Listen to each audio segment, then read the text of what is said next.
You are welcome to this live channel. Kindly subscribe to our YouTube channel and turn on your notification bell icon so that you will be getting more of our videos whenever we post. Stay tuned and be blessed. Created everything that was allocated to him as creator. When God created all things, he was pleased. He created spirits like himself. But a point came, he wanted to carry out another hypothesis. And he wanted to find out, is it possible for me to make myself? That was when God began the project of man. Because God created angels, they are strange beings. Micheal is a revelation of power. So when Micheal comes to a place, even if he's not talking, the energy he brings to that place, the energy level will change. Because everything about Micheal is power. If Micheal enters this building now, before he introduces himself, all of us will be slain. He doesn't know how to speak for himself. The power goes ahead of him. If Micheal lands in Abuja, many kings will die. Wicked kings. You know how Herod died. Herod died because a king entered the territory.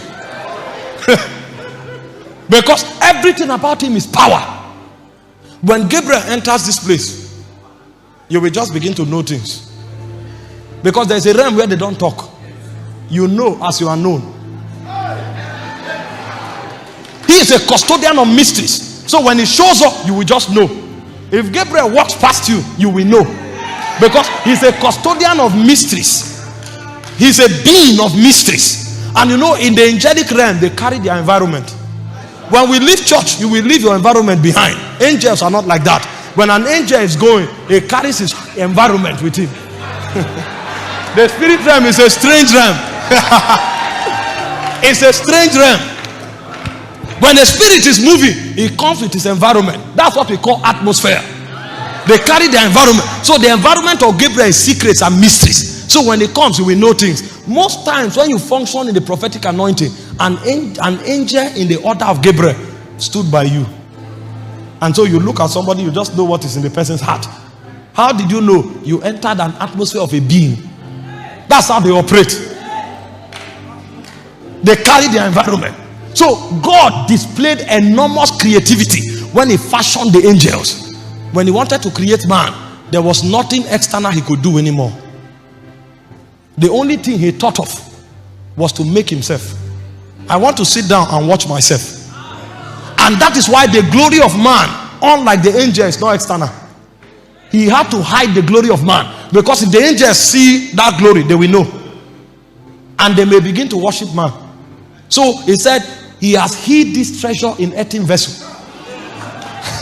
So when he created man, because man was a representative of God, he didn't put the glory outside. Michael's glory is external. Gabriel's glory is external. But the glory of man is hid inside. And that's why Paul said, this is the mystery of the age. Christ in you, the hope of glory. So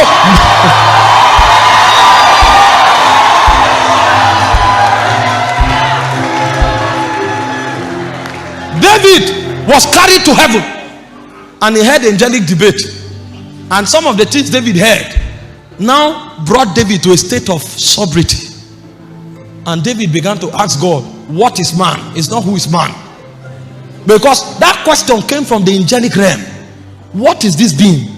We have seen everything you created, but what is man? The reason is because when you want to define a man, you can't define him after any order except God. So the simplest way to define man is God in dust. The simplest way to define man is God concealed. So when God looks upon man and created man, God had to rest. Because I don't need to walk anymore. Because when man is walking, God is walking. The reason God rested on the seventh day is because God has completed the project of creating another God. And that's why he said, ye are gods, because you are the children of the Most High. And when Jesus came, Jesus did not contradict David. He said, it is written, ye are gods, because you are the children of the Most High. If he say you are gods, unto whom the word of the Lord came, and the scriptures cannot be broken. You are gods. Why did you think God rested on the seventh day? Because if God is working on the seventh day, it means two gods will be working.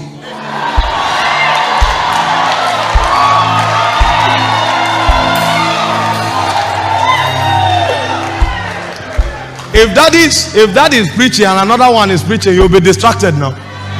So when one is preaching, the other one needs to rest. So the one in heaven was resting, so that the one on earth can walk. That one on earth is the one now functioning by the wisdom of God, by the purposes of God, and by the will of God. So that one on earth cannot walk unless it's in alignment with the one in heaven. This is why when Moses wanted to create the tabernacle, he said, don't build because you are creative. He said, make sure you build according to the patterns on the mount, because your standard cannot be different from my standard. You are like unto me. The moment you step out of my realm, you will lose order, and the quality assurance in the spirit will contradict you. And when you are contradicted, it means your essence have been defied. Build according to the patterns that are revealed. So every time you are living your life and you tap into another wisdom, it was not an advantage. You actually declined in standard.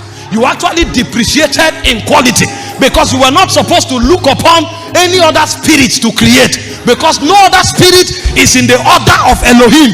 Only man was created in the order of Elohim. So when man begins to converse with other spirits, what that man did was that he denatured. What that man did was that he goes down in class. When man wants to function, the only one man is permitted to look at is the one that dwells in the secret, because that's the only one that is like him. That's the only one like him. When you consult a spirit, you didn't know who you are. You went down, you declined.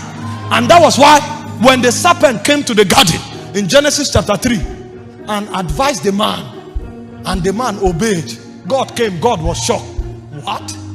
You mean another spirit is giving you counsel?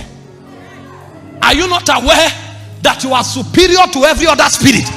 How can a spirit advise you? You are in the order of God.